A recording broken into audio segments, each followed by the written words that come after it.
Okay. Well, good afternoon. Good evening. Good evening, ladies and gentlemen. Good evening. Good evening, sister. Good evening. Good evening, HAJIA. Good evening, HAJIA. Good evening. Yeah. Good evening, HAJIA. Yeah, doing well. Okay. Yeah. I want to find out the other people, the other group members. It's like somebody wanted to have a look at the actual management of second stage of labor. And so, though we are doing anatomy, I took half of the time to go through the labor, the management of second stage for them to see before we started the anatomy. And so, I don't know if you are also okay so that we can go straight to the anatomy. What do you say? It's what you say, but that I can go by. I'm waiting for you. HAJIA, we are okay. Okay, so we should go straight to the anatomy, isn't it? Let's do the second No. stage. No, sisters. Second stage of labor. Let's do the second stage of labor. Second stage of What's the labor. anatomy? Okay. Second stage. Okay. I'm getting somebody to. I'm calling somebody to come and hold the pelvis and the door for me so that I can demonstrate very well for you to see. I tried doing it by myself, but it wasn't well done.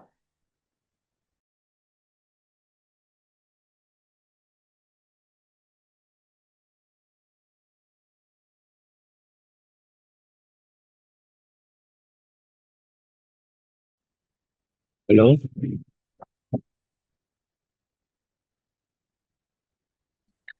Hi. Hi. Hello? Hello? Hi. Hi, welcome back. HAJIA. Okay.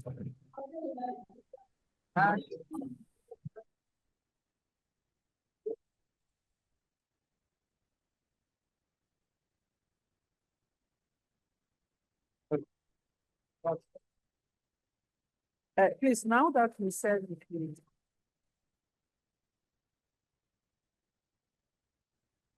said we prepare. We want the second stage of labor. So let's quickly.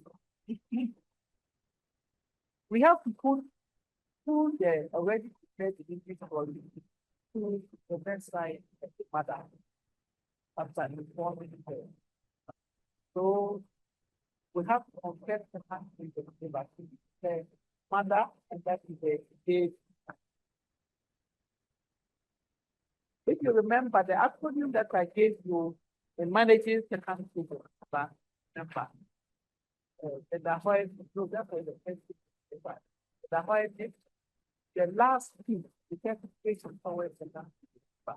So they already prepared the living for you to put in the best side of the mother.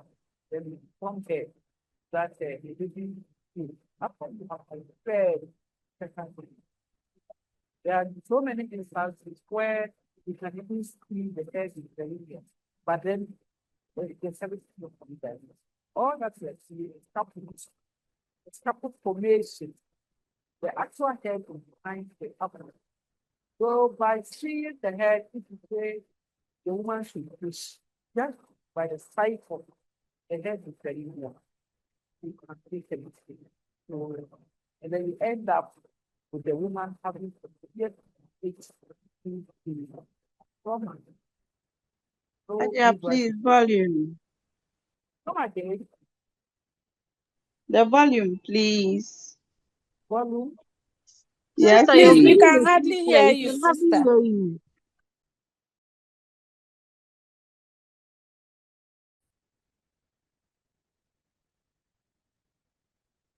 What about if I do?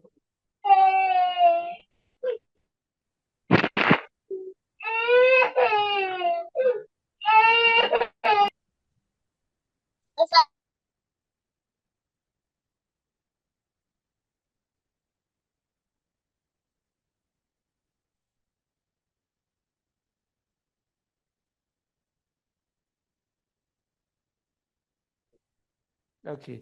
Hello. Hello. Hi. Can you hear me? Hi. Now, Okay. Can you hear Better me you. now? Ajia. Can you hear me? Okay. Yes, please. Yes. Okay. So I'm Yeah. saying that the already prepared delivery trolley will be pushed to the bedside of the mother. And I'm saying make sure that you confirm second stage of labor by doing vaginal examination. Because sometimes the mere fact that you are seeing the head in perineum doesn't warrant that the woman is in second stage of labor until you have done VE to confirm that there's no cervical rim felt on vaginal examination. So now I've done the VE, my client is fully dilated, the cervix is fully dilated, then I have to drape the woman. By draping, you place one green towel on the abdomen, one on each thigh, then one. The screen is off. We What can't is see off? you. Sister, the screen is off, The please. screen is blank.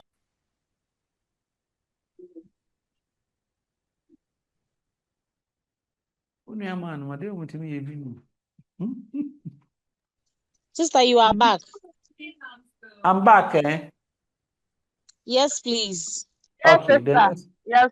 okay, then let's continue. So then we have to confirm second stage of labor to make sure that there's no cervix, there's no cervical rim at either lateral or anterior, wherever. There's no cervix felt anywhere.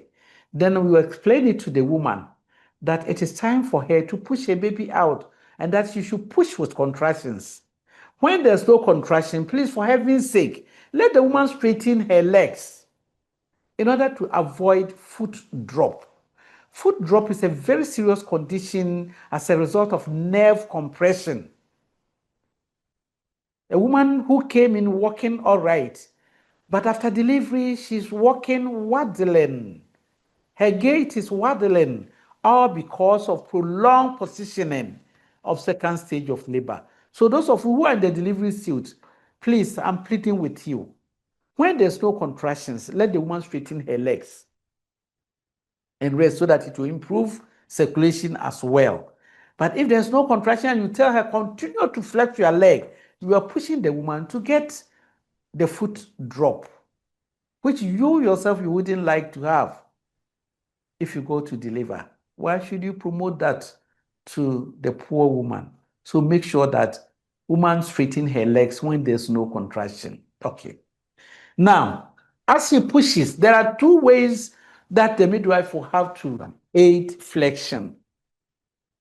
There are two ways that the midwife will have to aid flexion. And this is how it's supposed to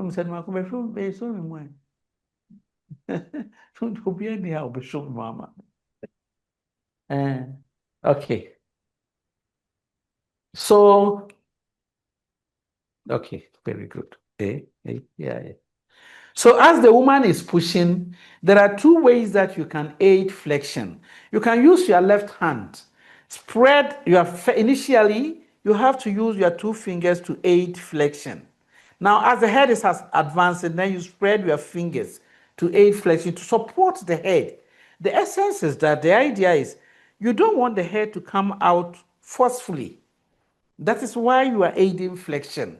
Other than that, the baby ends up with what we call tentorial tear. The tentorial cerebelli, if you remember, the membranes that covers the brain of the baby, blood vessels are running through. So once there's a tear, it then allows blood to drain into the brain tissue, and the brain tissue will have a permanent damage. To avoid that, that is why you are aiding flexion. Another way that you can go by aiding flexion is use your right palm so that you tell the woman to push and then you are aiding flexion. Look at me. I'm aiding flexion. I'm supporting the head of the baby, aiding flexion because I don't want it to come out forcefully. Is that okay? Now, so when the head crowns, at crowning, it is at crowning that if you think the vaginal outlet is too small, then you give a cut. You give a episiotomy. You widen out the vaginal outlet for the baby to come out. That is if you feel there's a need to give the episiotomy. So at the crowning, she doesn't need any episiotomy, this is the time that you have to aid extension. By extension, there are two ways that you can aid extension. You have to spread your fingers so that the thumb will be at one side, the rest of the fingers will be at the other side of the head. Then you can do this and aid extension. You see, I've extended the baby's head. Another way that you can go by the extension is using the 5 fingers of the right hand. You can still go by it this way. I'm aiding extension. Look at me. I'm aiding extension. Aiding extension. I've extended the baby's face. So that is how to do the extension. You can choose either method and then extend the head of the baby. Now, as soon as the head comes out, the first thing that the midwife does is to clean the eyes of the baby. Why are we cleaning it? Why do we have to clean the eyes of the baby? Please. Please, to prevent infections. To prevent infection, very good. Like infection like Gonorrhea. gonococcal infection. Candidiasis. Candidiasis, good. Trichomonas vaginalis, yes. So we want to prevent the baby's eyes from coming in contact. Already, if there is, the baby had already gotten it. The baby might not have had it during pregnancy, but during delivery, because the babies, anything that comes in contact with their mouth, they start sucking. If it is gonorrhea, Neisseria gonorrhoeae, the infection, the bacteria, the organism that causes gonorrhea is so fast that it can easily affect the eyes of the baby. And sometimes the baby is even born blind as a result of gonococcal infection. So that is why it is important to clean it. Or baby will be sucking if the mother is having candidiasis. Baby sucks it, and after delivery, the baby ends with oral thrush. Baby ends up with oral thrush. In fact, when the candidiasis affects the baby's mouth, we don't say oral candidiasis, but we say oral thrush. Oral thrush, which, if not treated, baby can have growth retardation because it wouldn't be able to suck. And then the mouth will be all salt, which is not good. So it is the duty of the midwife to do that. So we have cleaned the eyes of the baby. Let's see the next thing to do. Now, after that, you feel for cord around it. Don't forget to deliver the chin. Please deliver the chin. Use this hand. Pass it beneath the chin and then slip it over the perineum. Just deliver the chin. Because if you don't deliver the chin and the chin continues to remain there, baby will use it to cause perineal tear. It will cause a perineal short and second-degree tear. So that is it. Now, feel for cord around neck. There's no cord around neck.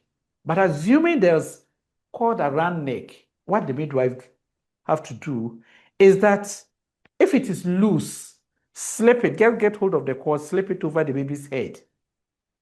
Or you slip it over the baby's shoulder. On the other hand, if it is too tight, the other day, some people were saying that they went for a workshop and they say we should continue to deliver the destiny. No, I don't buy that idea, because if it is too tight, you make an attempt and it has made the cord even short.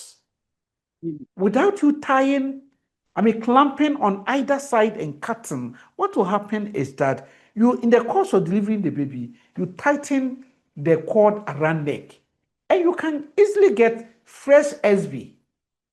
You end up having fresh SB. The woman came with positive FH, but at the end of the day, the baby is dead by the help of the midwife. By the help of the midwife, the baby is dead.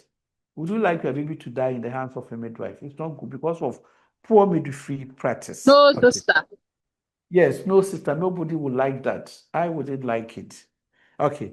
So now, after the cord, assuming there's no cord around this baby's neck. But remember, if there's meconium stained liquor, then you have to suction the baby's mouth before suctioning the nostrils. Take note that now the circulation is no more fetal circulation. Placenta is getting ready to separate. So baby is assuming adult circulation.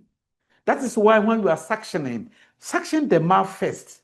Clear the mouth first before you clear the nostrils. Other than that, when the baby makes an attempt to cry, it may aspirate the meconium or whatever infection into the lungs. And baby will end up with respiratory distress syndrome. I hope that is clear. Now, once all these things is done, you try to wait for restitution. Baby will restitute by turning the head slightly towards either the right or left side of the mother's thigh. Sister, please, This so is you where, suction, sister, please, so Yes. you suction while the baby is, whilst you have not delivered the baby. yes, if it is meconium stained liquor. Okay. Yes, if it is meconium Then that's the question I wanted to ask. yes, you try to suction from the mouth and the nostrils. Other than, always have in mind that the circulation is changing to adult circulation, and baby will definitely need the nose and the mouth to breathe. I hope it's clear. But if the liquor is Yes. clear, there's no point suctioning the baby. If the liquor is clear, everything is well with the baby. Okay. Now, we are waiting for external rotation of the head. So after the restitution, you see baby will turn slightly. It will turn the head about 1/8 of a circle so that the head now is in the transverse diameter. We are saying that when the head hasn't turned to the transverse diameter, the midwife shouldn't try to turn the head for the baby. Some of you have been doing that. They try to restitute the head. So they will be turning, they turn this way, it's not turning. That is not the position the baby wants. Then the midwife will turn this way. Why are you in a hurry? Why are you rushing? Doing the wrong thing? Please make sure that baby goes through the external rotation of the head, telling you that internal rotation of the shoulders had already taken place. So this is how to deliver the head now, the shoulders now. I say support the head. Look at the way I'm supporting the head. I'm supporting the head. And I'll apply gentle downward traction. There's nobody here to help me. The guy has gone. We're going to call, okay, let him support it myself. Will that be possible? Hello? Are we together? Yes, Yes, yes. sister. Yes, sister. Yes, sister. Okay. So now support the Hajia, head please, of the baby. you are facing the other side, though. No. Ahead. Okay.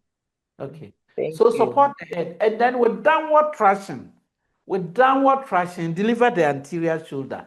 Please don't put your hand inside to go and bring the hand. You will break the humerus of the baby. So just gentle downward traction, you deliver the anterior shoulder. Then as if you are lifting the baby up. You do this just a little, and then you see that the posterior shoulder will be visible. This is where the issue comes in here. We are saying that at this point,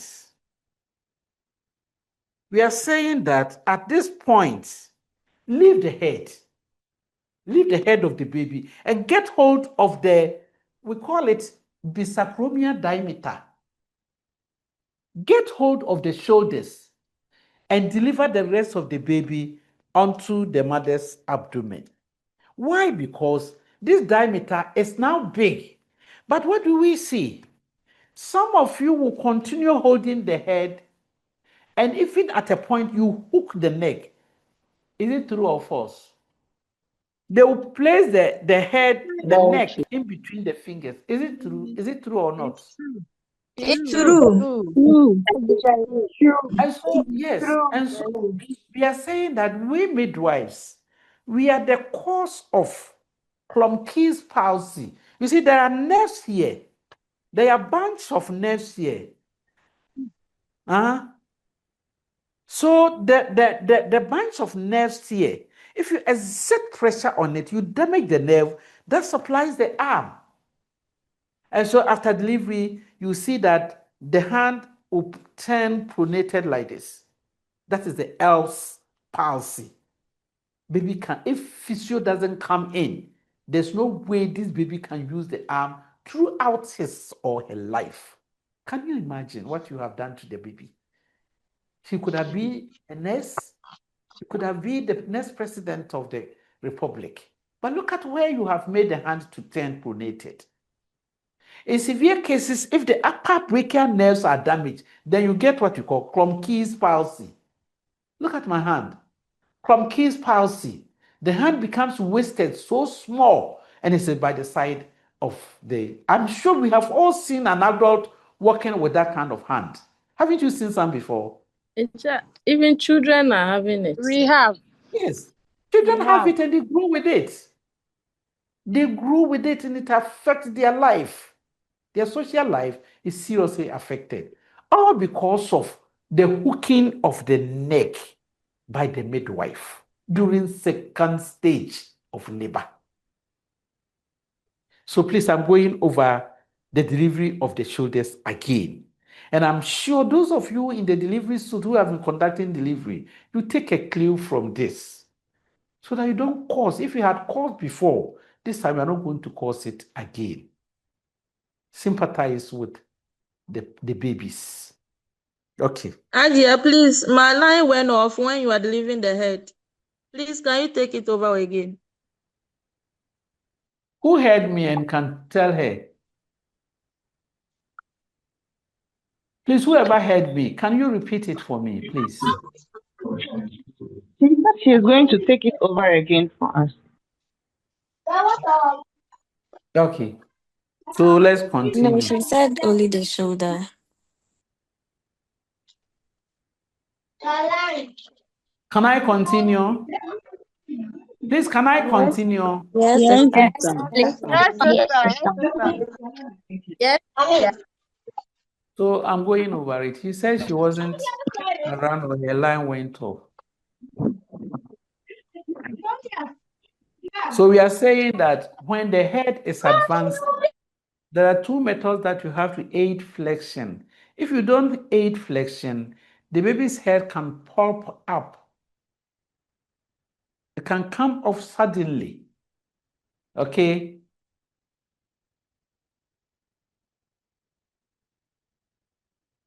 So one method is that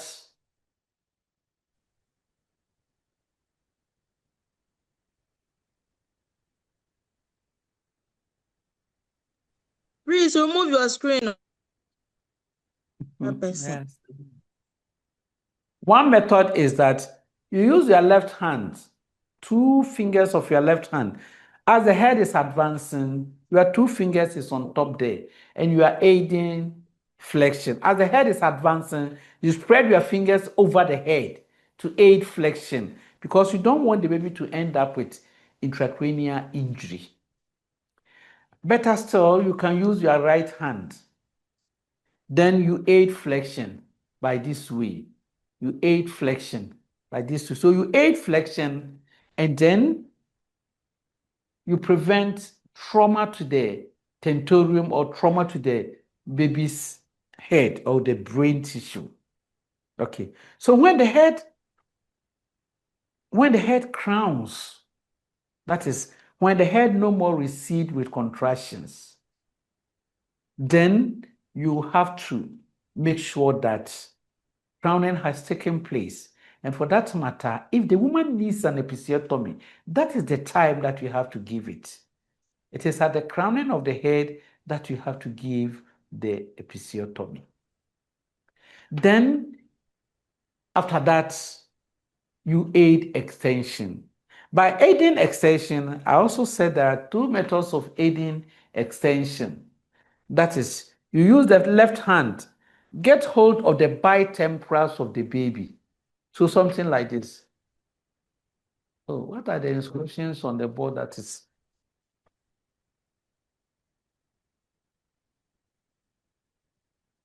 Hello? Hi. Hi. So I'm saying that if you want to aid extension, you can use your 5 fingers and then you do this. You see, you can extend the head this way. You can still use your left hand, right? And get hold of the bitemporals. Let them click this thing and get them out of it.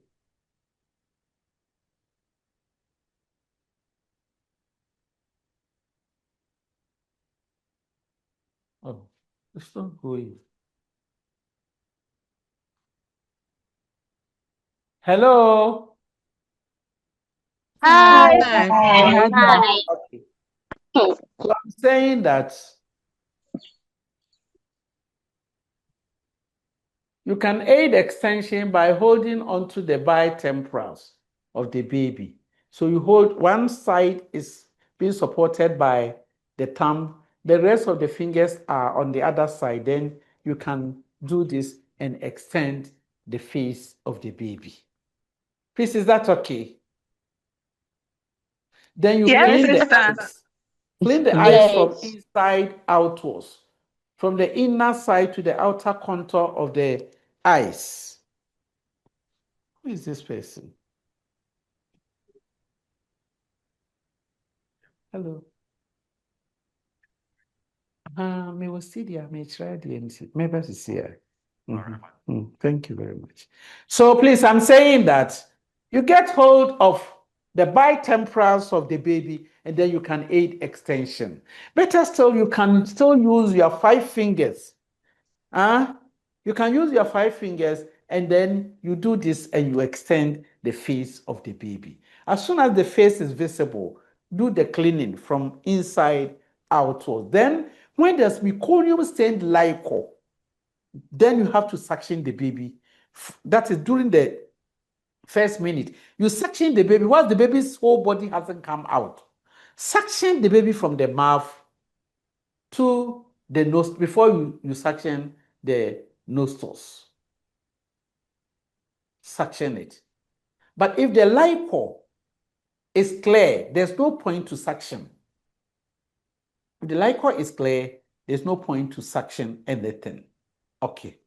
Now, after that, I say wait for restitution. And I'm saying it is with the restitution that some midwives are in a hurry.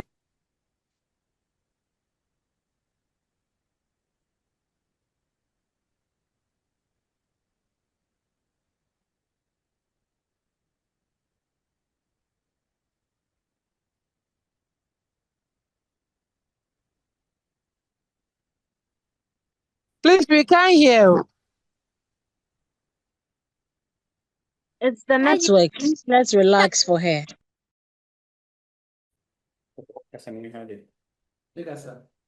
Hello. Sister, we can hear. Hi. Hi. Hi. Hi. Hi. Hi. Hi.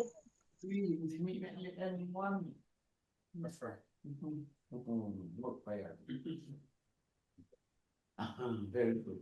So I was in the process of telling you that when the head comes like this and you want to aid extension, there are 2 ways of doing the extension. You can do it this way. 5 fingers of your right hand. You do this and then you see that the head has extended. Better still, you can hold on the bitemporals of the baby. Look at me, I'm using my left hand to aid extension. Please watch out. You see, you hold it this way, and now you see, I've extended the face. Now after that, you clean the eyes. Don't forget to look at the chat. I've told you that most of the time that causes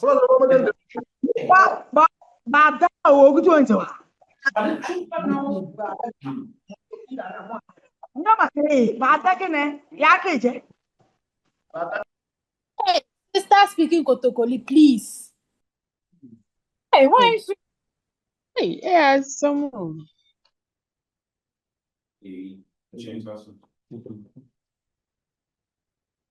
Today that Dinah has muted herself. Or say yeah, someone.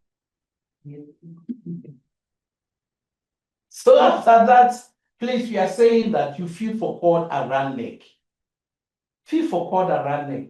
If there's cord around neck and it is loose, we are saying that you can slip it over the head, or you can slip it over the shoulder of the baby, right? But then sometimes it is too tight. Why? Because the baby's cord was too short naturally. And they use the cord to play skipping. They skip with the cord in utero. When I get time, I can show you a video of where a baby is playing with the skipping with its own cord. And in the process, it made a true knot. Had it not been the intervention of the midwife who was so curious about checking her feet, he would have lost that baby. Because as the baby was descending, the cord was tightening. It was tightening. And then you get first LV. Baby dead. Bed. So please, we are saying that feel for cord around neck. If it is tight, you clamp on either side. For example, this is the cord.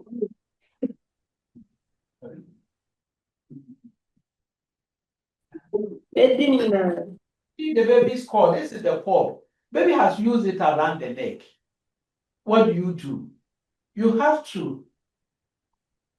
I said if it is loose, slip it over the head or slip it over the shoulder. But if it's too tight, then what you need to do is you clamp at one side, clamp at the other side. So you are going to get something like this. And then you cut in between. When you are cutting, you have to protect your eyes and that of those who are standing closer. So that is the cord, about the cord. But this baby is not having any cord around anywhere. So let's continue with the delivery. Now, what you need to do is wait for external rotation of the head. The baby will do it for you. Don't attempt to rotate the baby anyhow. You break the neck. So you wait after restitution. You see baby turning the head slightly towards either the right or left side of the mother's thigh to indicate the position that it was in utero. Okay, now when it happens like that, support the head of the baby. With one palm, most of the time, the right palm beneath the head. Please look at the way I'm supporting the head. Then you use the left hand to support the other side of the head. So we are going to do something like this. Now, with downward traction, you see, you move the baby down. You see that the anterior shoulder has come. That's the anterior shoulder. Then you lift the baby up.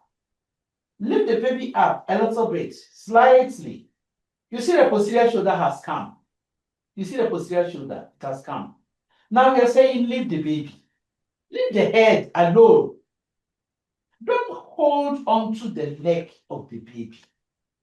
You hook the neck and you end up damaging the brachial plexus.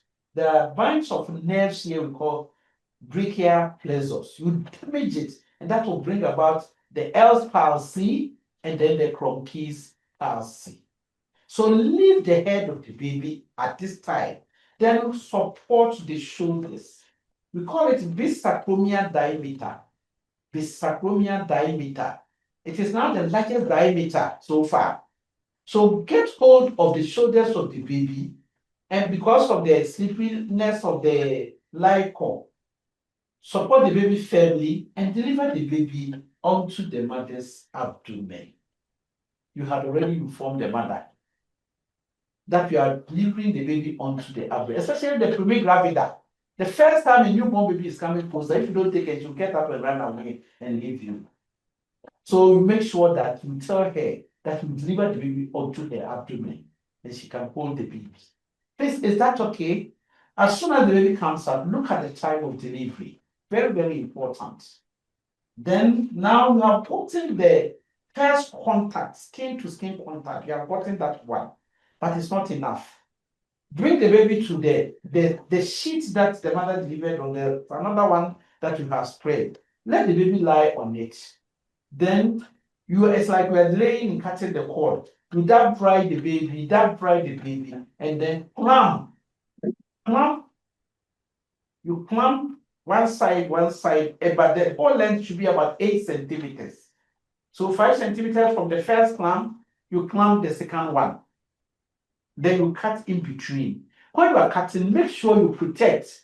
Use gauze to protect the cord and you cut. So as you are protecting, you are cutting. You cut between the two forceps. Then you separate the baby from the mother. Please, that is so. Then you assess the first golden minute. First minute, that is the first golden minute, and then you assess the first ABGA score.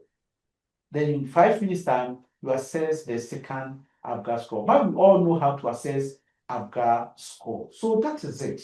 Please, that is the management of the first stage of labor. Don't forget to apply the name tag on the baby's wrist, bearing the mother's name, the sex of the baby, the date of delivery, and time of delivery, so that you don't exchange babies in the delivery ward. Any question, please? I'm done at the second stage. Thank you very much. I'm so grateful.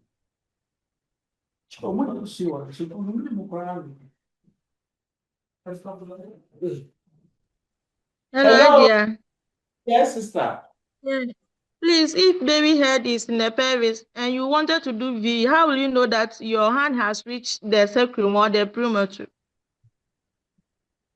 If the head is in where? If It's in the pelvis. Yes, the head is in perineum. Yes. Nah. But if the head is in perineum, No, not perineum, Hadia. If you are doing V for for perineum, the head is just baby head. I said I said if you are doing V, when the woman comes for labor, you are doing V, and maybe the dilatation is about 4 or 6 years. How will you know that your hand has reached the premotor or the sacrum? Oh, we have done vaginal examination. Yeah. You're thinking else, but then today we won't have the anatomy class. We have done that. Please watch. Watch. I'm doing it for you to see. Sister. I'm doing it for you to see, okay? Yes, sister. You said the cervix are dilated how many cm? 6 cm. 6 cm, okay. 6 cm, okay. Okay. Hajia, please kindly turn to your left. You are not facing us. I just want to create some service. I'm using my bandage to create some service for you to see.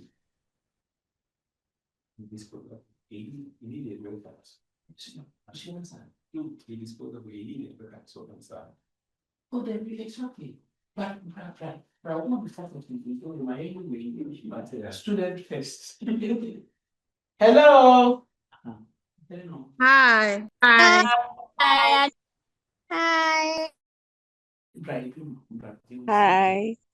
Okay. Please, you see the bandage that I've used. Haja, please, you have to turn to your left. Like this. Yeah, Yes. right now you are facing us. So, Good. yeah. Good. So this thing is the service, right? This one has dilated about 5 to 6 cm. Okay. So when I entered the service, I realized that this is the fetal head. It's about 6 cm or 5 to 6 centimeters. Okay. Now I want to assess the diagonal conjugate by reaching the promontory. Is that not your question? Yes, sister. Okay. So watch what I'm doing. Now I bring my hand out of the cervix and I will go under the cervix. I will go under the cervix, right? And then make an attempt to reach the promontory of the sacrum. So my hand is not in the cervix anymore. So by so doing, yes, you see the distance. So I will go down behind the cervix. You go down and the promontory, if it is projecting too inwardly, you won't go far and your hand will hit it. You won't go far at all and your hand will meet the promontory of the sacrum. Please, do you understand? Yes. But sometimes you're finding it, you want to reach the promontory of the sacrum. You're not reaching it.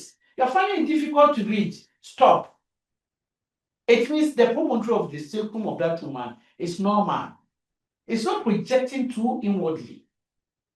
And so you find it difficult reaching it.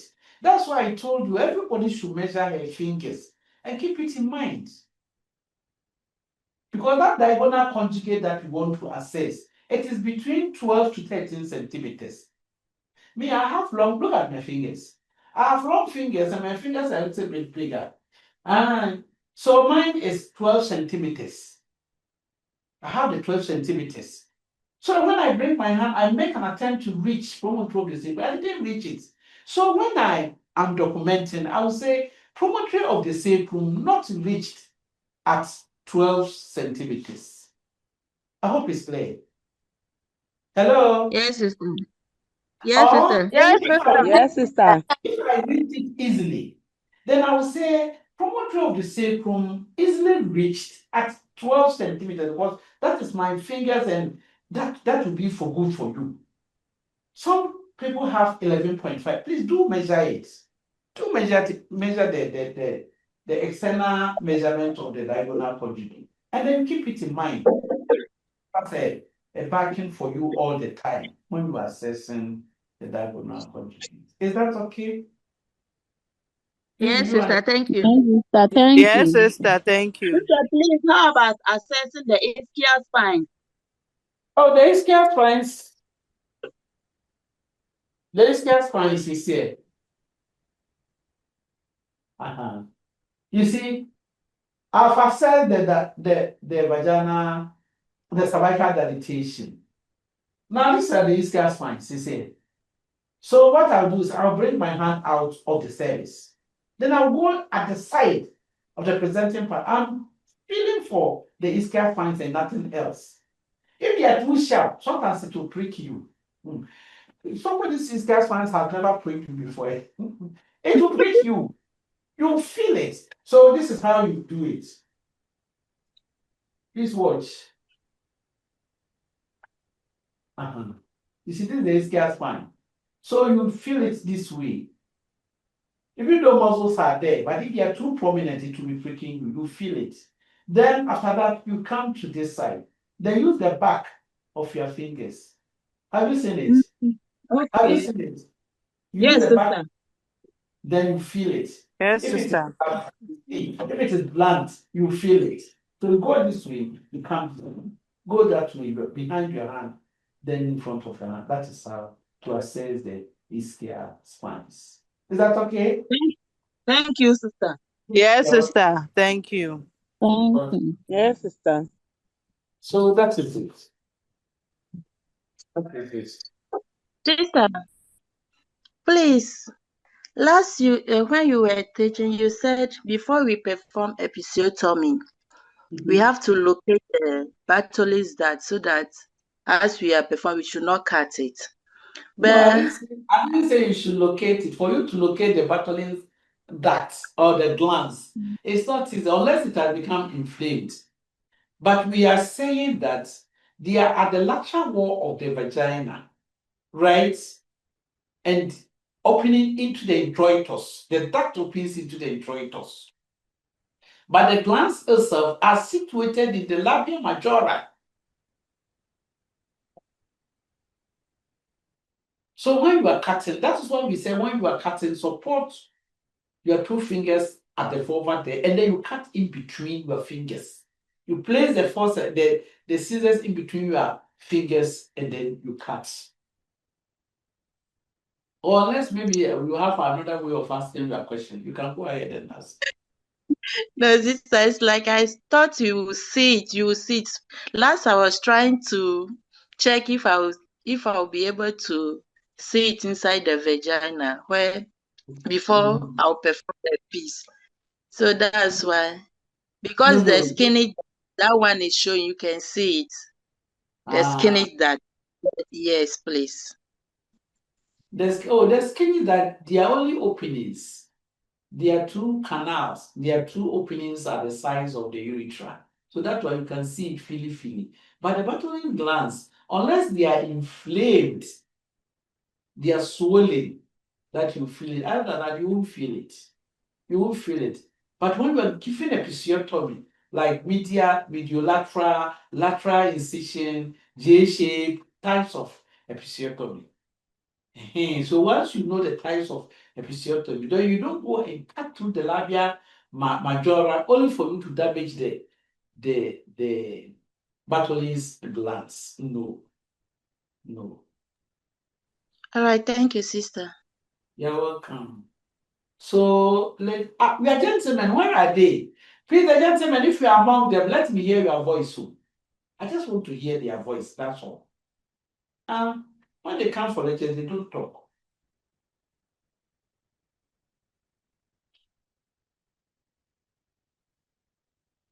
Okay. Hello. Hi. Hi. Hi, Ajia. Hi. So we are done with. We are done with. If you don't have any question, let's quickly move on to the anatomy of the uterus. Can I go ahead? Yes, sister. Yes, Okay. sister. HAJIA. Yes. Okay. So the uterus. In fact, anytime you are describing the uterus, unless I go this way or this way, and see me. Whatever I face, I think you can hear me. Okay, so we are going to talk about the uterus. Can somebody describe the uterus for us? Please let somebody start with the uterus. When we are coming to start describing the uterus, please let me know your name. Haja, please, my hand is down. Okay, go ahead. My name is Gloria. Okay. And the little I can see is that the uterus has a fundus, two conua, corpus, cavity, isthmus, and then Why you have forgotten? Okay. Thank you very much. At least you have mentioned some of the parts. So please, the uterus, anytime you are describing the uterus, don't forget to mention 9 parts. 9 parts of the uterus constitutes the formation of the uterus. So the 9 parts are 1, the fundus, the 2 conua, the body, the cavity, the internal os, the external os, cervical canal. Then you get the 9 portion. So let's start with the description. The uterus is a hollow muscular organ situated in the pelvic cavity, behind the bladder and in front of the symphysis, in front of the rectum. Please, I'm taking the position of the uterus again. Pay attention. Are you feeling sleepy? Are you tired? Can I continue? Yes, Ajia. Yes, please. Yes, HAJIA. Yes, Ajia. Okay. Sister, please, you can continue. Okay, thank you. So we are saying that the uterus is a hollow muscular organ. It is shaped like a flattened English pear. It is shaped like a pear, a flattened English pear. It lies in an anteverted and anteflexed. Where anteverted means it leans forward and it leans on itself again. So that is the anteflexed, anteverted in the pelvic cavity. It measures size. It measures 7.5 centimeters in length, 5 centimeters in width, and 2.5 centimeters in thickness. Is that okay?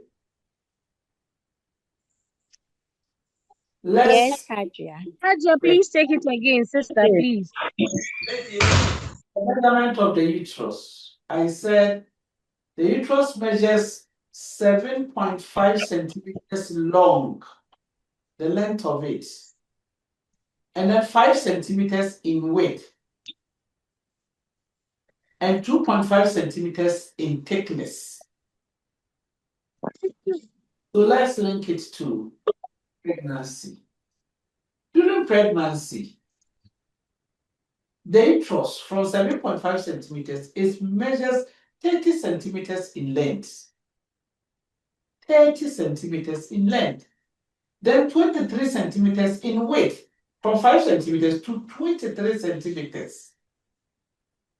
Then the thickness is from 2.5 centimeters to 20 centimeters. Can you imagine? So with this, what we call hyperplasia and hypertrophy, you see, the muscles increase in numbers and then in thickness.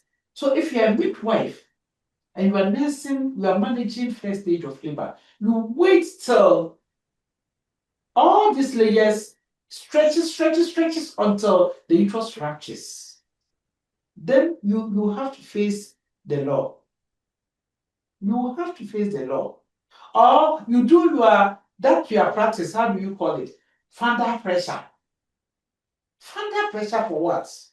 You do that on all these layers. At the end of the day, the woman practice a uterus. We have to see your certificate from you and then make sure you face the law. You see? So all these things that we are learning it to practice. When it comes to practice, we are practicing the best of midwifery and not the rural type of midwifery that we think we should practice and go scot-free. You rapture somebody's uterus and we think we have done something good. They should set you free. No. So once we are teaching, let's try to jot down points, make necessary notes, and then go over it. After we have the textbooks also. Please, the measurement again. The measurement during pregnancy or normal one? Yes, during pregnancy. During pregnancy is 30, 23, 20.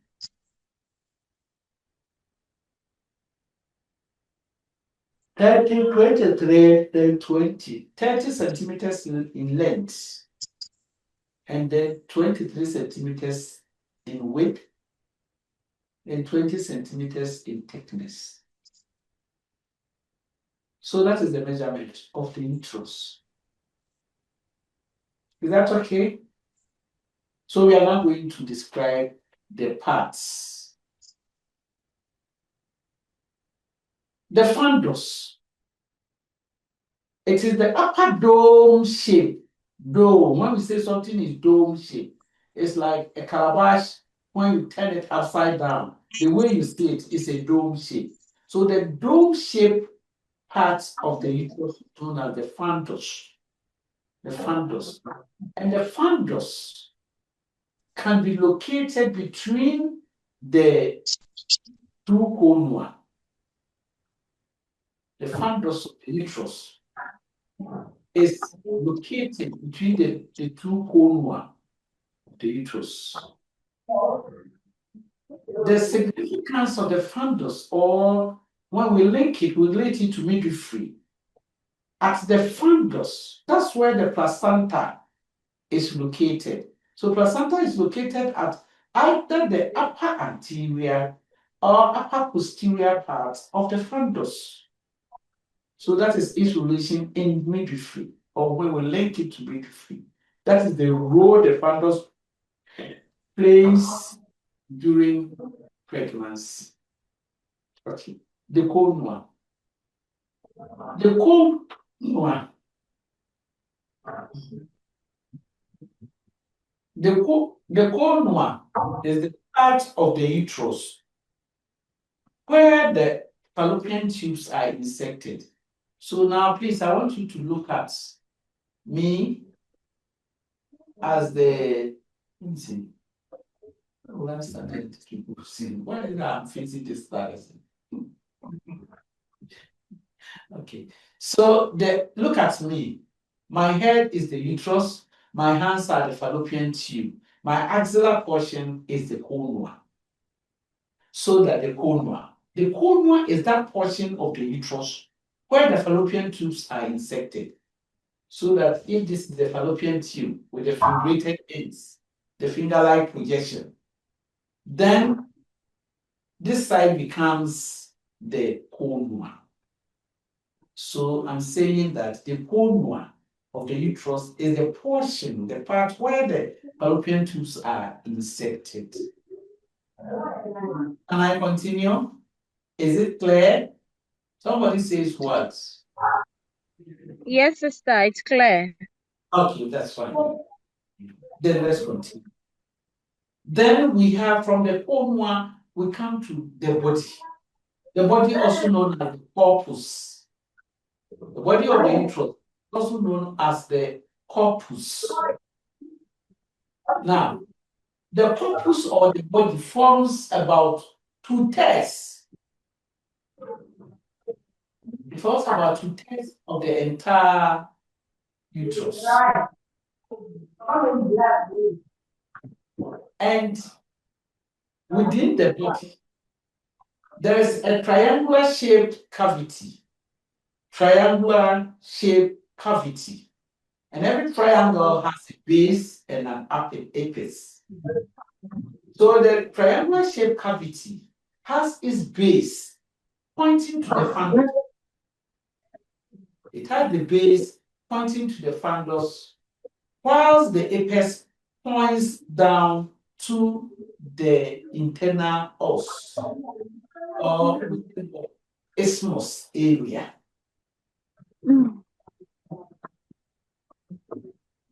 Okay. Okay. Aja, please take it again. I said inside the body of the uterus, triangular shaped cavity. There's cavity inside the body. And I said being triangle, it has a base which points to the fundus. And then the apex points down to the internal os. Or we can still say it points to the isthmus. That is the cavity. Now let's talk about the internal os. Please, I forgot about the weight of the uterus. The non-pregnant uterus weighs, some books say 57 to 60 kilograms. And then the pregnant uterus weighs 900 grams. Some books will say 1 kilogram. 1 kilogram. It's almost the same as 1,000 grams. Sister, So please, the measurement of the uterus again. the measurements. The measurements. Oh, I said the weight. The weight of the non-pregnant uterus is about 57 to 60 grams. 57 to 60 grams. And I said during pregnancy, it weighs about 900 grams.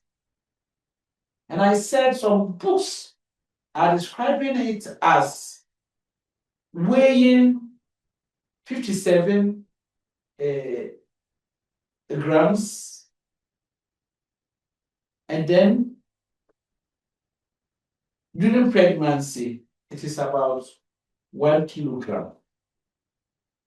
So the 900, let's use what is in the magnet mass. The 900 grams, if you convert, you are likely to end up with the same 1 kilogram. It's the same thing. Almost the same thing. It's like 1,000 grams, you get 1 kilogram. Okay. Okay, so let's move on. So that is the weight of the uterus. Now I've gotten to the internal os.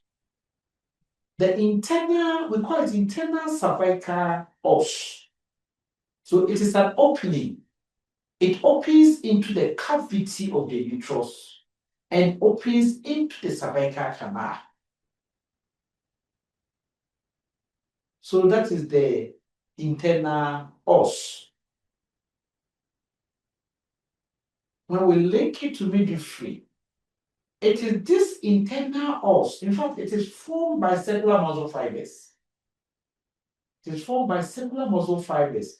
So it is this internal os that opens when labor starts to form a funnel-shaped structure. Then the midwife will do vaginal examination and say cervix has taken up. We have been saying it. And as to what goes into the taking up of the cervix is another thing that we need to explain. So when the internal os opens, when it dilates, because it is made up of cellular muscle fibers around the internal os, when it dilates, it opens up from the upper parts, and then the lower parts that forms the cervical canal sometimes remains intact. Giving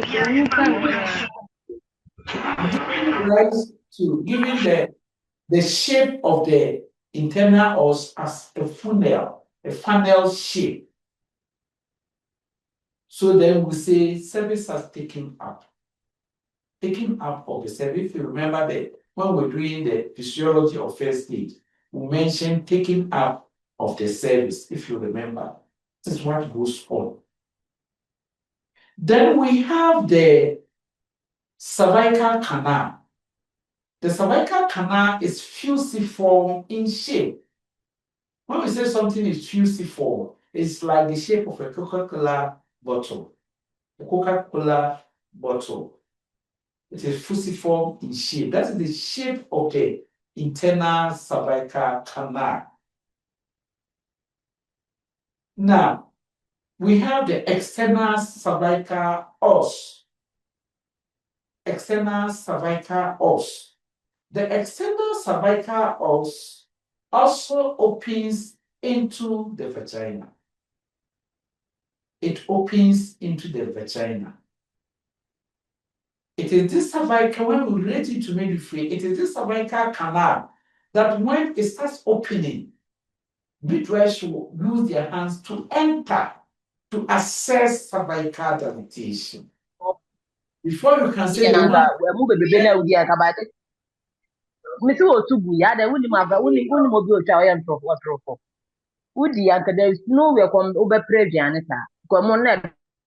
Hey, Amura Milton. Tell her that when she finishes, she should tell me so that I will continue.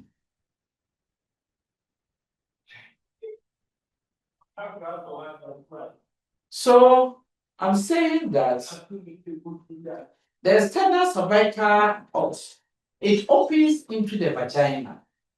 And it is this cervical os.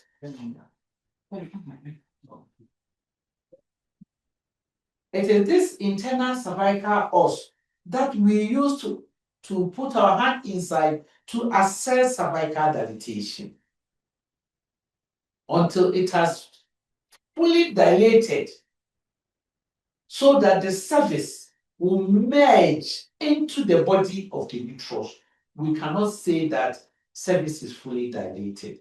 But then once it dilates and the cervix is no more in its elongated form, it has merged into the uterine body, then we say cervix is fully dilated. In that case, you wouldn't see the neck of the uterus.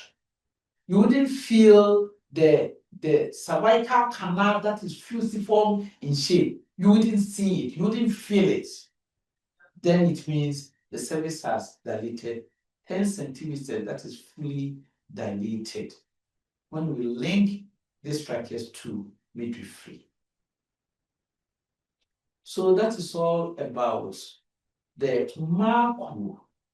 macroscopic structure or the gross structure of the uterus. Let's quickly talk about the micro. That is, if you can take a tissue out of the uterus, the layers that you can see. Anytime you hear of microscopic structure, we are talking about the structures that you cannot see with your naked eye. Micro, under the microscope. So let's see the microscopic structure of the uterus. Please check the time for me. What's the time now? It's 41. 41. 6:41. Yes, please. Yes, I'm not please. sure Yes, what time. 5. I'm not sure what time are we supposed to close. 7:15. 7:15. Okay, then let's continue. Any question? Can I continue? Okay. So the cervical canal is what I have described. Let's see the microscopic structure of the uterus. Microscopically, the inner lining of the uterus is of columnar epithelium. Microscopically, Yeah, ma'am. I said the inner lining of the uterus is made up of columnar epithelium.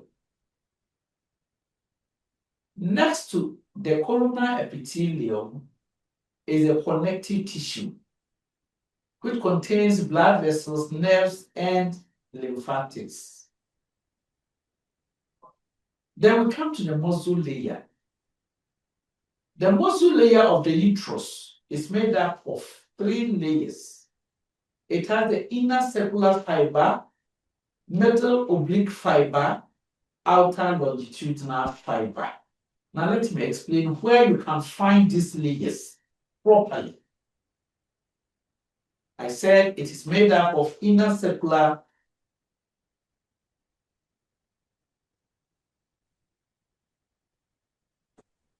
Please, Ajia, we can't hear.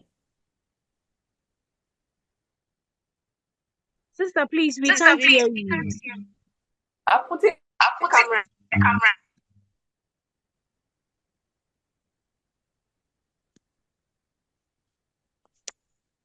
The microphone. No, sister, we can't.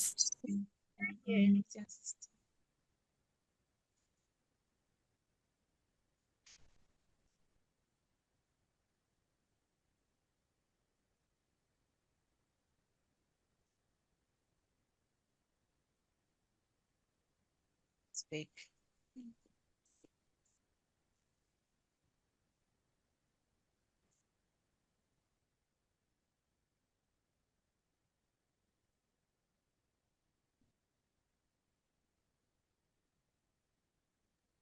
No, No, sister. no, please. Sister, we can't hear you. We can see you talking, but we can't hear.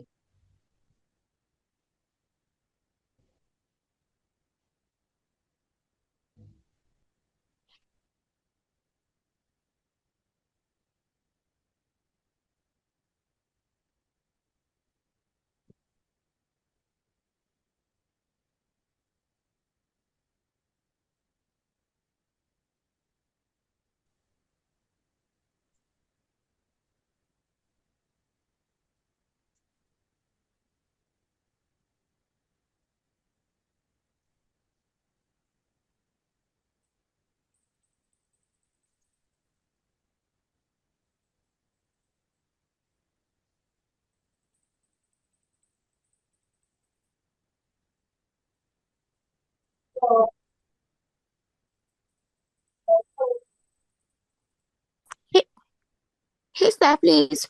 We can't hear you.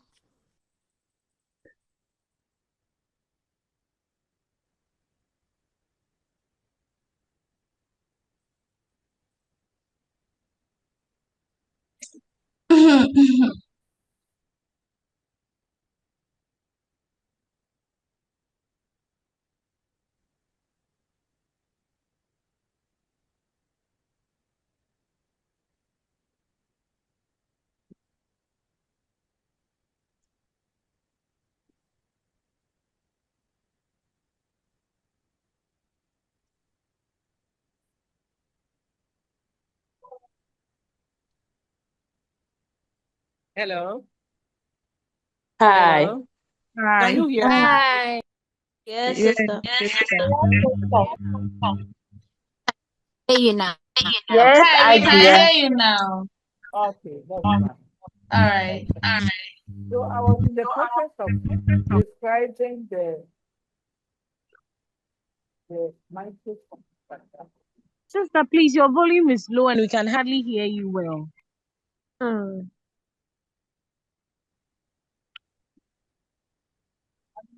Sister, now we can't hear you Yes, at we all. can't hear you at all. Oh, HAJIA. George, At all. George, please come and take the thing for me. They said they can't hear me.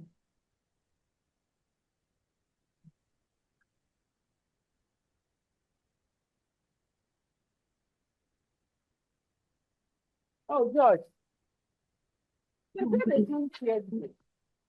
Oh, and it's true, they can't.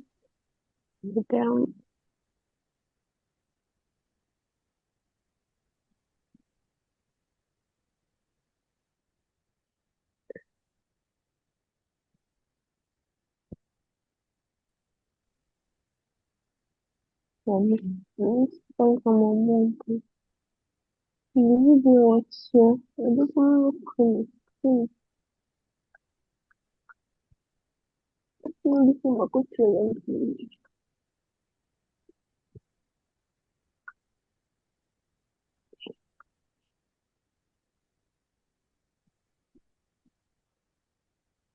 Hello? Hello? Hello. Yeah. Hi. Can you now Hi. hear me? Sister, we can hear you, but Please, it's the not voice well. is very fine. It's even breaking. My voice is what? It's too low. It's Sister, far your from, we voice can't is see far you. away from the Low. microphone. Very far. That's the feedback we are getting. Okay, we can hear.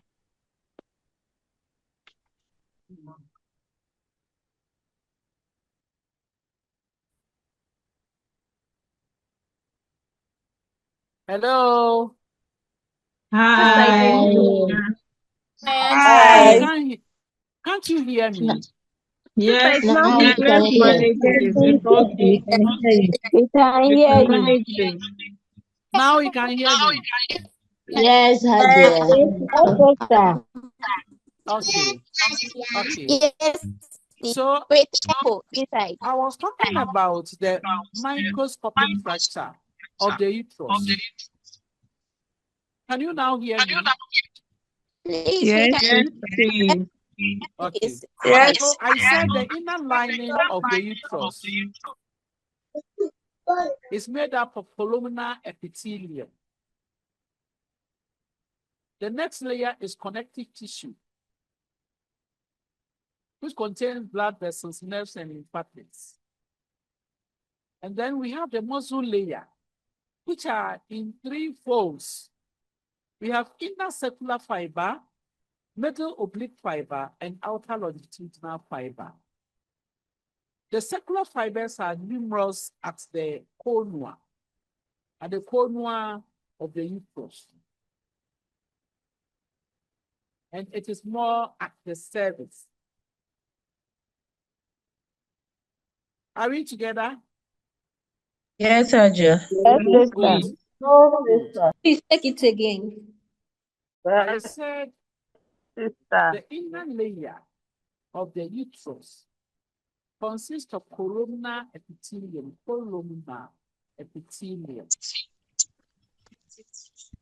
And then the next layer to the columnar epithelium is connective tissue, which contains blood vessels, nerves, and lymphatics.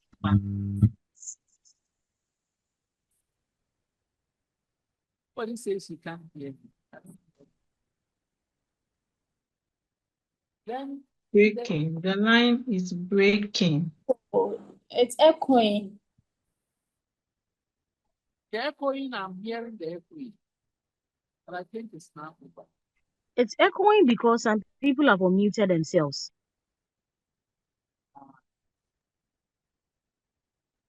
So I'm talking about the muscle layer. That is we have the endometrium.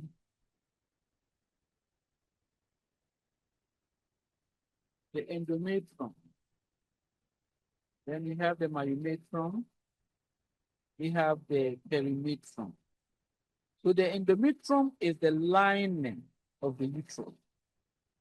Then the myometrium is the muscle layer that I'm talking about. That has inner circular fiber, middle oblique fiber, then outer longitudinal fiber. That is the myometrium. Now, the myometrium, we said it has inner circular fiber. The inner circular fiber is numerous at the cervix and at the cornua of the uterus. The oblique muscle fibers are absent. I want you to pay attention to this very one that I'm seeing. The oblique muscle fiber is absent at the cervix. It is rather numerous at the body and the fundum. HAJIA, please, you are sounding afar. We can hardly hear you clearly.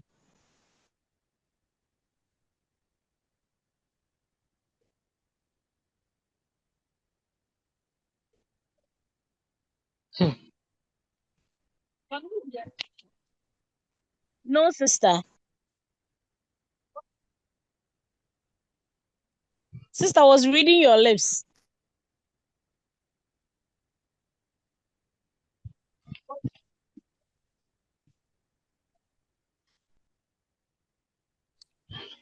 Sister, please. We can't hear anything.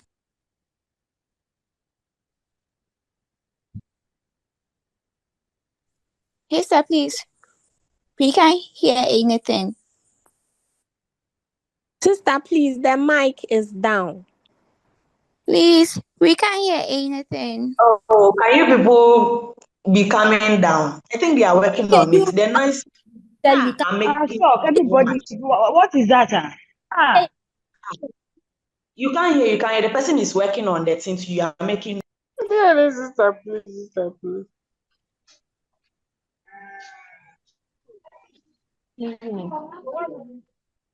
Okay. Bye-bye.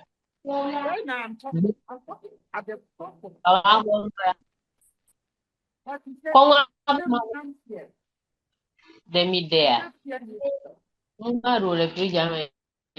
Madam, please mute yourself. Why the one taking the airway?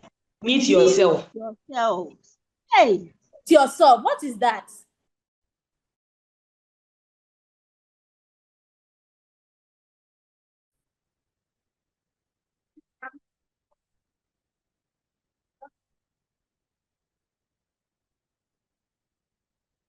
No, please.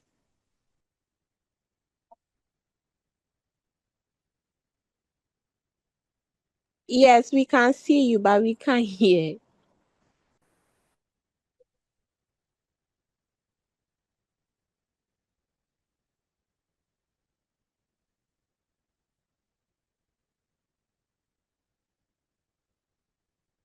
the mic is what I'm using. Okay. Can you hear me? Hello? Yes, sister. We can Hi. hear you. Hi. Okay. Hi. We can hear you So now. I'm talking about the myometrium. The myometrium, I said, they are in three folds. We have inner circular fibers, middle oblique fiber, and then outer longitudinal fibers. That is the myometrium. Now we have numerous myometrium, that is the circular muscle fiber, more at the cervix and then at the cornua.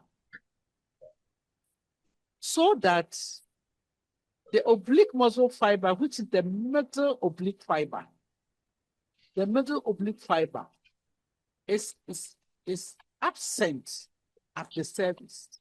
And that explains why in placenta previa, the women tend to bleed quickly. Because the oblique muscle fibers, which are numerous at the body and at the fundus, it is absent in the cervix, so that if the fetus decide to nidate or embed at the lower uterine segment, leading to placenta previa, after delivery, patients start bleeding, but because the oblique muscle fibers that are supposed to arrest bleeding, they are absent at the lower uterine segment. And it is at the lower uterine segment that placenta also got secreted. That explains why in placenta previa we tend to bleed heavy. Please, I hope you understand the physiology. Yes, please. Can you explain it the way you do understand? The lady who said yes.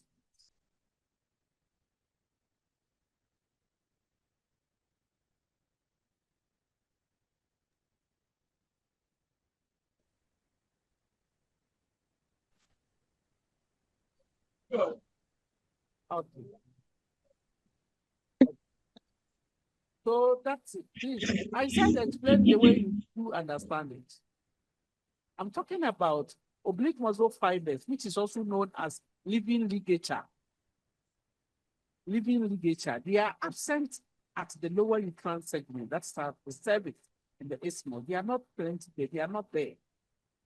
And I'm saying that explains why in placenta previa, where the placenta is situated at the lower uterine segment, after delivery, the woman tends to bleed because the oblique muscle fibers that we are expecting to be there at the cervix, they are not there. They are not distributed at the cervix. And so when there's placenta previa, placenta that is abnormally situated at the lower uterine segment, the patient starts bleeding heavily. And if care is not taken, you can even bleed. What did I say? Who heard me? And I want somebody to repeat that as well. Repeat it in your own ways and let's see. I just want to be sure that you do understand it. Treasurer, please, I want to try. Try, my dear, try. Your name, Susanna Ponsa. Juliana Ponsa. Susanna Ponsa. Okay, go ahead. Susanna. Susanna. Okay, Susanna. Go ahead, please. The oblique muscle fiber is absent at, you said the fibers is absent at the cervix, but numerous at the body and the fundus. So when placenta previa occur, since it's located at the lower uterine segment, whilst there is no oblique muscle fiber there, the mother bleeds profusely because of the absence of the oblique muscle fiber. Thank you very much. Thank you very much. I think that is all that I'm trying to see. Then we have the longitudinal muscle fibers. I told you that the muscle fibers are in 3 layers: inner, circular, medial, oblique, outer longitudinal. So the outer longitudinal fibers of the myopatrum also start from the anterior part of the cervix, the anterior portion of the cervix. And then it passes upwards over the fundus and gains in section into the cervix. It starts from the anterior wall of the cervix, it moves upwards, passes over the fundus, gains in section at the posterior part of the cervix. Their function is to help with uterine contraction. That is the idea. We have to promote uterine contraction whereby the cervix will be dilated.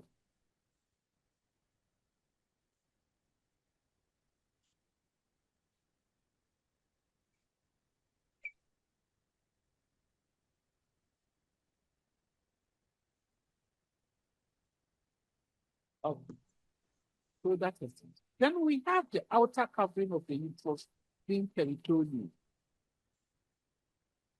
It's made up of peritoneum. It covers the uterus. Then as it gets to the bladder side, it reflects onto the bladder. Reflect onto the bladder to form what we call the utrovesical pouch. So I'm talking about Oh, yeah. Pastor, my son, So please, this is the uterus. This is the uterus. And I'm saying that what is covering the peritoneum, we call it perimeter. The perimeter. Okay.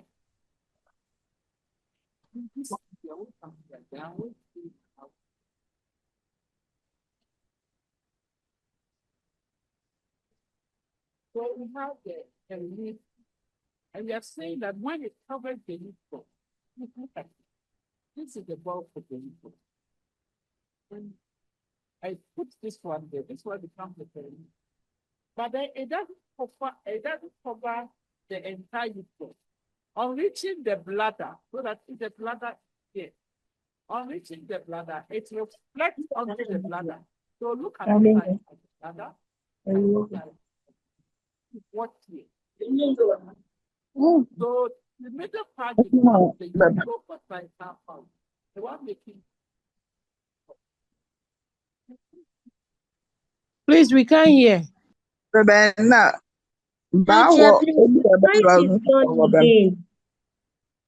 Hello, can you hear me?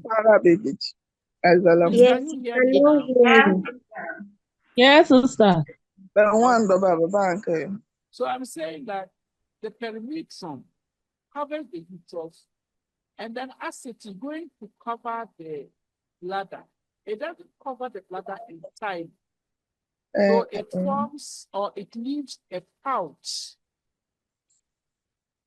known as the utero-vesical pouch. The vesica refers to the bladder. The utero refers to the uterus. The name of that pouch is known as utero-vesical pouch. Sister, please, Now, can you say like a fold? It's like a fold over the bladder. Yes, yes, like a fold over the bladder. Yes. Now, posterior, as it covers the fundus of the uterus, posterior, it goes down and also reflects onto the rectum, forming another pouch there, known as the uterorectal pouch, or people will say pouch of Douglas. Have you heard of pouch of Douglas before? Yes, sister. Yes. Yes. Yes. So it will form the pouch of Douglas. Posteriorly, a pouch of Douglas. Anteriorly, Yes. Anteriorly, utero-vesical pouch. In fact, the pouch of Douglas is also known as the uterorectal pouch. It is used for diagnosis purposes.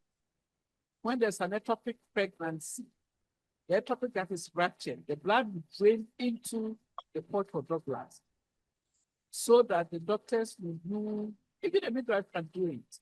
We can do what we call CODeL, where you pass needle through the vagina and then puncture the pouch of Douglas. When blood comes, then the person is having blood. If no blood is seen, but rather different fluids, then we can talk about, or we can think of PI, pelvic inflammatory. When there's severe PI, sometimes they discharge.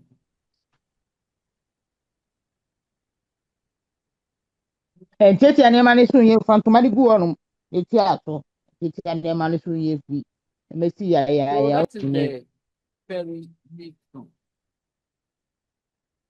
Any questions so far? Any questions so far? If there's no question, is it time? Check the time for me, please. Yes, sister, it's time. Sister, please, it's left with some few minutes, but you are tired, so we want you to go and rest. Who is tired? Sister, you. I said I'm tired. You look tired. Me. The sister informed me that she's tired. If you are tired, tell me. tell you I'm tired. Did I say I'm tired? No, sis. Say that. You are saying that I don't hear you, can't hear. You can't hear, you can't hear.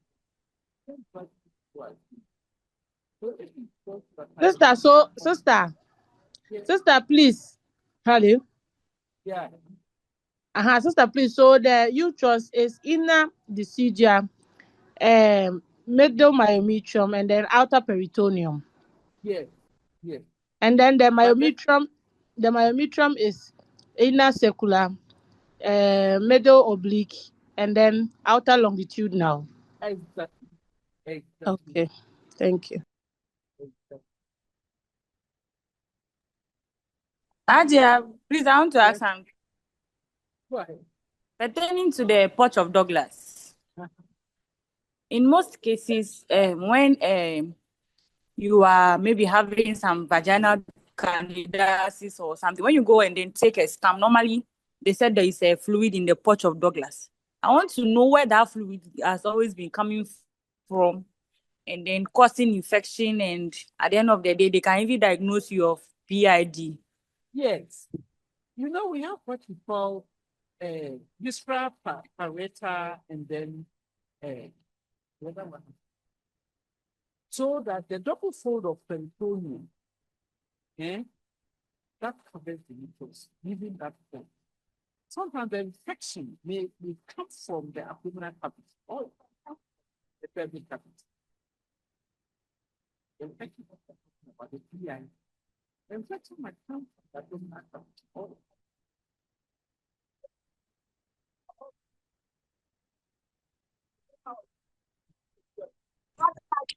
Sister, please. Haja, please, your mic is far from your mouth.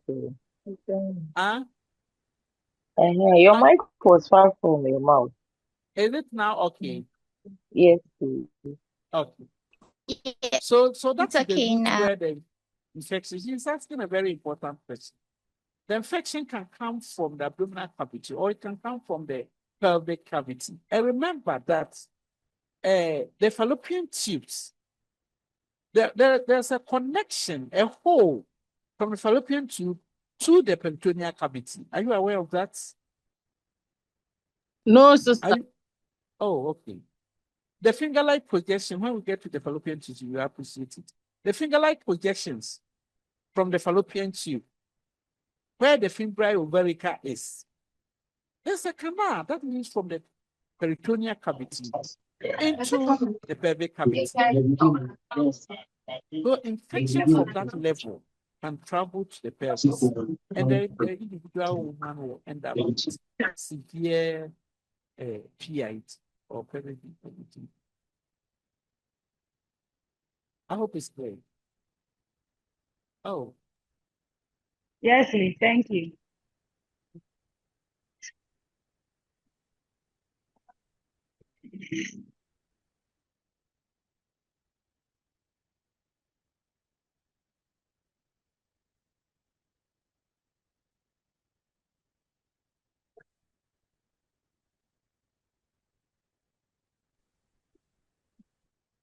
With the support of the info, attention.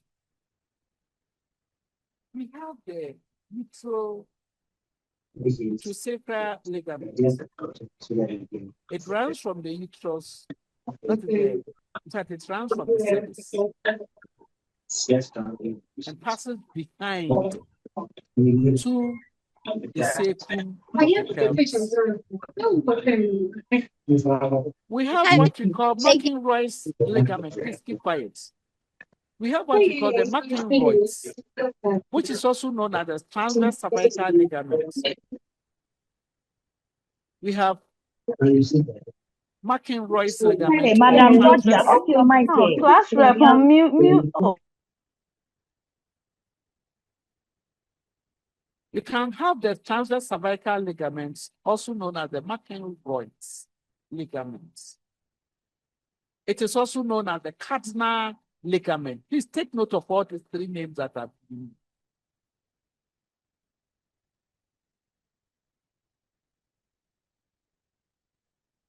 So we have these ligaments that support the uterus. It is known as McInroy's ligaments, transverse cervical ligaments, or cardinal ligaments. It starts from the lateral side of the cervix and then passes lateral and gain insertion into the lateral wall of the pelvis. It is very important in midwifery. So that is the cardinal ligaments. Then we have the pubocervical ligaments. Hajia, please come again with the cardinal ligament. The cardinal ligaments. The cardinal ligaments. Any time of fire. Now, baby, I bet the next show. What is all this? Oh.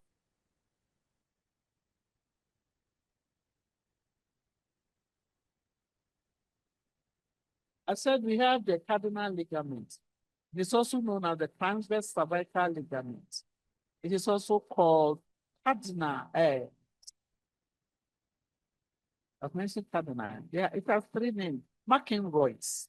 It's called McInroy's ligament, transverse cervical ligament, and then cardinal ligaments. And I'm saying that it starts from the lateral wall of the cervix and gain insertion to the lateral walls of the pelvis. Hajia, Yes, sister. please, can you say the cardinal ligament is the strongest ligament among them all? Please, can you say the cardinal ligament is the strongest ligament? Are you coming from which of the books? Are you coming from one of the books? Is your question related to or coming from one of the books? That's what I want to know. Yes, please. One of the books said is the cardinal ligament is one of the strongest ligaments.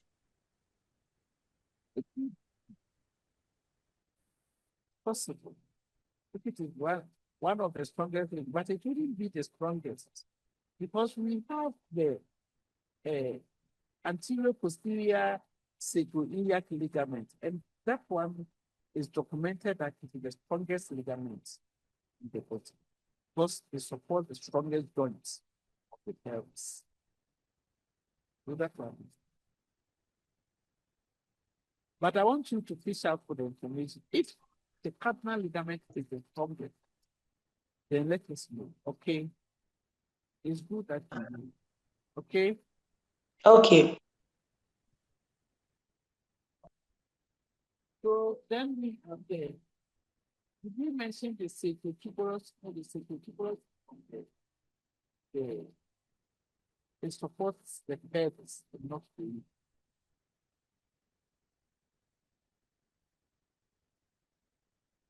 So far, please take it. Sir, please, we can't hear you.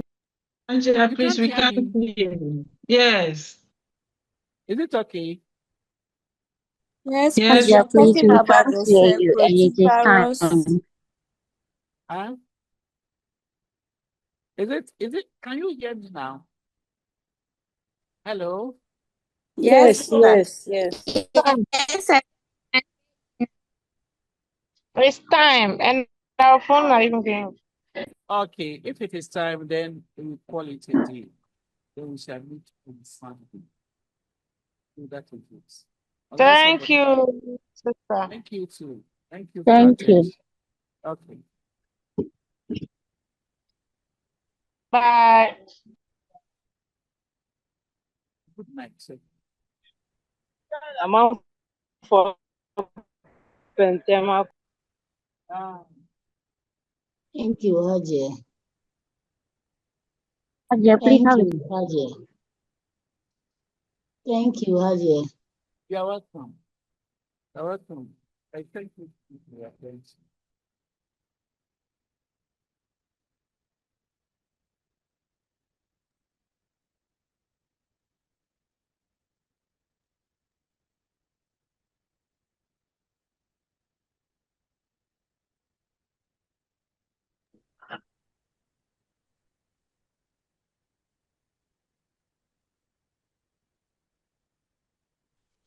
Yeah, more dia si mabe. Ani ko ma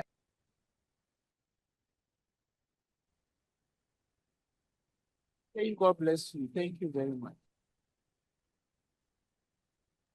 Amen.